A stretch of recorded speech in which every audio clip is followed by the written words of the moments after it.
going to try. They only see me. You're not on camera. So we got e4, c5. Knight c3, knight c6. A little bit of closed Sicilian. All right. Now, this is an anti-line that you typically see from Sveshnikov players. So let's see if you get it right. Bishop c4 is fine. Knight e7 looks really, really sketchy. Normally, they have to go something like bishop e7 because they got to stop knight g5. So when I see knight g e7, my question for you right now is, what does he do if knight g5? I believe tears start to form in his eyes. I was thinking that would be something else. I was thinking maybe some castle first. No. Like, forcing is now. When you got something free on the table, it's like, okay, you know what? I'm going to give you $100 for free now, or we wait a move, and you could get nothing or the $100. I'm going to take the $100 immediately and give me the free. So, knight g5, I don't see a move for black here. It's like if he does something like this to slow you down, okay, take with a pawn because you're hitting the knight. So at least you've netted a pawn for free. And then say if he does something like this, I don't know, maybe like queen f3 or something. You can, the attack continues. It's definitely nasty. But after knight g e7, the way this line is supposed to look, it's bishop e7, and there's this neat idea by white. You go d3, d6, and I think h6 somewhere here. You actually go knight d2, knight f1, knight e3, so you have complete control over d5. And this is the main line. So knight g e7 though, you could have punished him bad for that one with knight g5. You castled, he goes d5, he gave you a free one there, e d5, and I'm guessing What's up with the... he moved the knight, right? Yeah. And you went bishop b3. What about Bubba 5? Check. More forcing, more aggressive, more better. And it's trade. Bishop. Oh, I don't want to trade. I want more free stuff.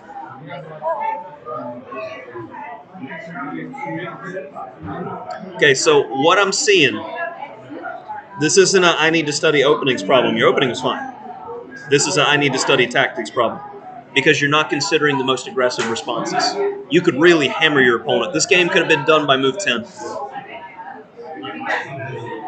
So, I think you need to grind some basic tactics patterns so these things jump out at you. Tactics is the worst part of my game as a master. And I don't play this on either side of the board, and it's screaming at me.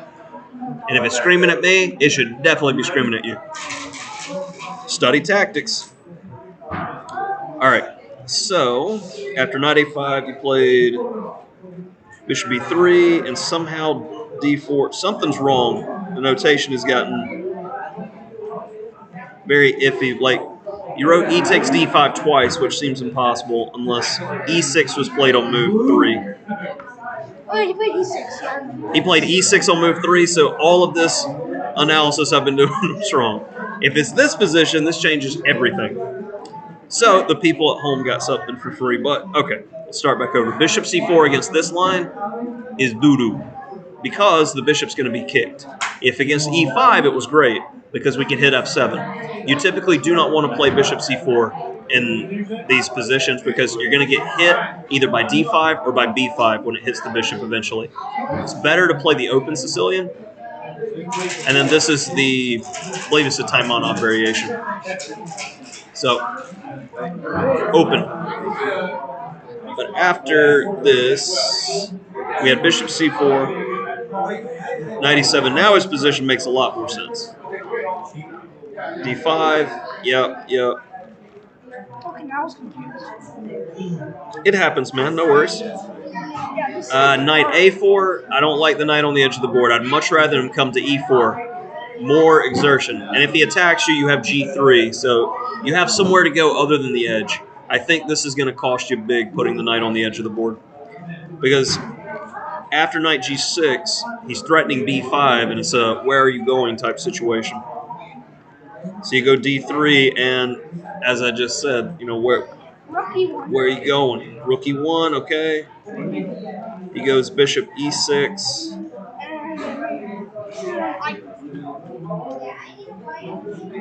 Now I took that pawn. Uh-huh. Oh yeah, I took that pawn. And then we got knight e7. Which one? C? Then I don't cheat. G. All right. This doesn't look too good for him because now you got out of the bad way. Okay, so it worked out for you. But typically, putting the knight on the edge of the board, you're not going to have some fancy tactical resource to save you. So first I had to sacrifice a pawn. So first I did b4. Let's see. So b4 is good. So I did rook e6. I had to tie that. And then I did nb7. And you were good until right then. Knight b7 is a little iffy because the knight's on a great square. He doesn't have a future on b7 to really... Like, you have an overwhelming initiative here. So when you have an overwhelming initiative, you want to keep getting reinforcements. It's kind of like, here, bishop d2, I like his best because now the rook could potentially come in, the queen, and your last minor pieces in the game. And he doesn't really have a good option here other than to go back. And now, notice the centralized knight versus the knight that's going to be loose. This is a well-posted, mean piece. So after queen d7, oh, there drops another one. Now I have the open file to work with, and you're cleaning house here. Okay? So, we see queen d6. This is a one-move threat, have one-move solutions. You are still winning, but we have to focus on technique.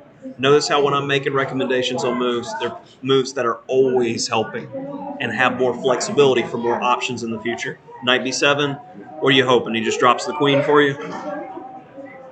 Do better. All right. So after 16, knight b7, we got queen c6. This doesn't look too great. Knight a5. I was thinking of doing for a second queen e1. Yeah.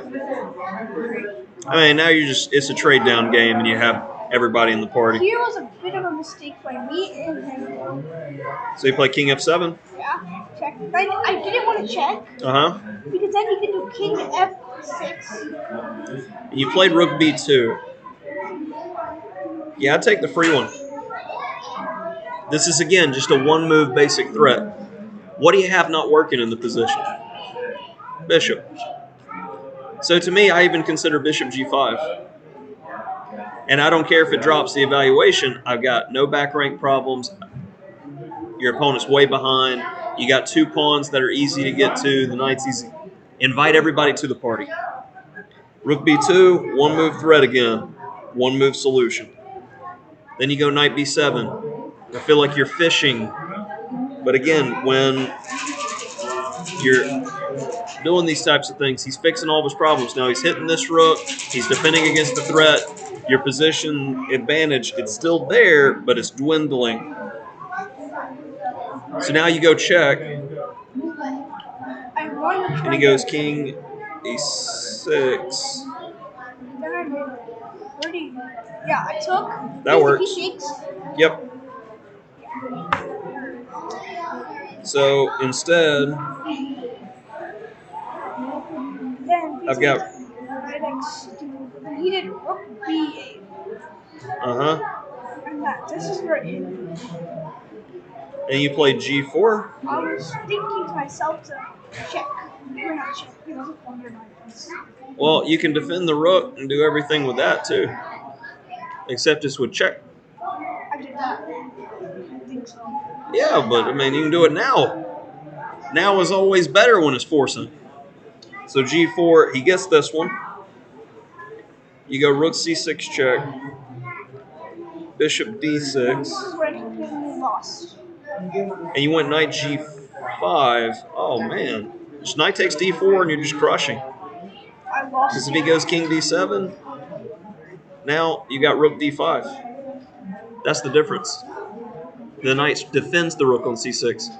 He had a terrible, terrible blunder here. It's a shame. After knight g5, king d7, I got rook takes a6 as the last move. And I'm assuming you took the bishop. Rook takes d6. Yeah, it's okay. So did you stop notating because you were out of time, or what was going on? I felt like I was gonna lose. You felt like you was going to lose. Well, I mean, if you got the time, you have to take it according to. Like, you have to keep taking notation unless you or your opponent goes under 5 minutes in a U.S. chess tournament game. So it doesn't matter how you feel about the position, you need to write it down, because if I was your opponent, I would wait about 5 moves, and when you're starting to get low on time, I'd call over the tournament director and be like, okay, he hasn't been taking notation for 5 moves. And they're going to force you to write the moves on your time and make you waste time at that point.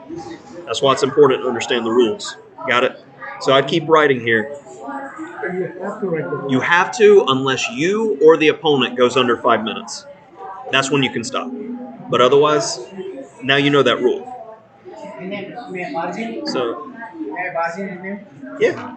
So I believe the rule is if like you have a plus 30-second increment, then no matter how much. That's the difference between FIDE and US chess. I'm speaking of only US chess rules. Some US tournaments do. If they're using FIDE rules. Yeah, okay. With FIDE, if there's a 30-second increment, you must always, in FIDE, take notation. That's why they use the long increment. Because I found quite a few tournaments in US did 90 plus 30, right. 120 plus 30. So and an organizer for a U.S. chess tournament that's using that time control, they still would have to add the caveat, if it's not FIDE, that you must take notation at all times. Otherwise, there's a sudden death rule in U.S. chess that if you or your opponent goes under 5 minutes, you no longer have to take notation. But let's say if you and the opponent both had an incomplete score sheet, and a tournament director's doing something, and you both call over and go, all right, this position isn't right. Who has proof? Nobody. So typically, the tournament director is going to ask if there are any witnesses. No witnesses? Whoever has the more complete score sheet, they typically rule with, because they have more evidence. So it makes sense why you want to write down your moves at least a little bit more than the opponent. Little things. All right. So thank you for educating me there, Brian. Yeah, absolutely. Because